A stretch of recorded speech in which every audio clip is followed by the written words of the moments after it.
ആന എഴുന്നള്ളിപ്പിൽ തൃപ്പൂണിത്തറ ക്ഷേത്രം ഭാരവാഹികൾക്കെതിരെ വിമർശനവുമായി ഹൈക്കോടതി. വൃശ്ചികോത്സവത്തിന് ആനകളുടെ ദൂരപരിധി സംബന്ധിച്ച മാർഗരേഖ ലംഘിച്ചെന്ന കളക്ടറുടെ റിപ്പോർട്ടിനെ തുടർന്നാണ് വിമർശനം. കോടതി നിർദ്ദേശം എന്തുകൊണ്ട് നടപ്പാക്കിയില്ലെന്ന് ചോദിച്ച കോടതി മതത്തിന്റെ പേരിൽ എന്തും ചെയ്യാമെന്ന് കരുതരുതെന്നും താക്കീത് നൽകി. വിവരങ്ങളുമായി നിതിൻ പ്രഭാകരൻ ചേരുന്നുണ്ട്. നിതിൻ, രൂക്ഷ വിമർശനമാണ് ഹൈക്കോടതി ഉന്നയിച്ചിരിക്കുന്നത്. കൂടുതൽ വിവരങ്ങൾ എങ്ങനെയാണ്? നാട്ടാന പരിപാലനവുമായി ബന്ധപ്പെട്ട കേസിലാണ് കൊച്ചിൻ ദേവസ്വം ബോർഡിന് ഹൈക്കോടതിയുടെ വിമർശനം ഉണ്ടായിരിക്കുന്നത്. തൃപ്പൂണിത്തുറ പൂർണ്ണത്രയീശ ക്ഷേത്രത്തിലെ ഉത്സവത്തിന് ആനകളെ എഴുന്നള്ളിച്ചതുമായി ബന്ധപ്പെട്ട് ജില്ലാ കലക്ടർ റിപ്പോർട്ട് ഫയൽ ചെയ്തിരുന്നു. ഈ റിപ്പോർട്ടാണ് കോടതി പരിഗണിച്ചത്. ദേവസ്വങ്ങളെ ഹൈക്കോടതി കൃത്യമായി താക്കീത് ചെയ്തു.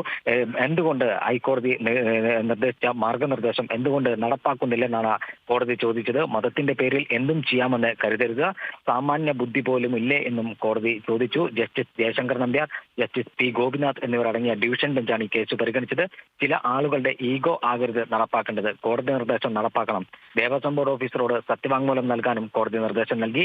സത്യവാങ്മൂലം തൃപ്തികരമല്ലെങ്കിൽ ആവശ്യമായ നടപടികൾ എടുക്കുമെന്നും കോടതി മുന്നറിയിപ്പ് നൽകി.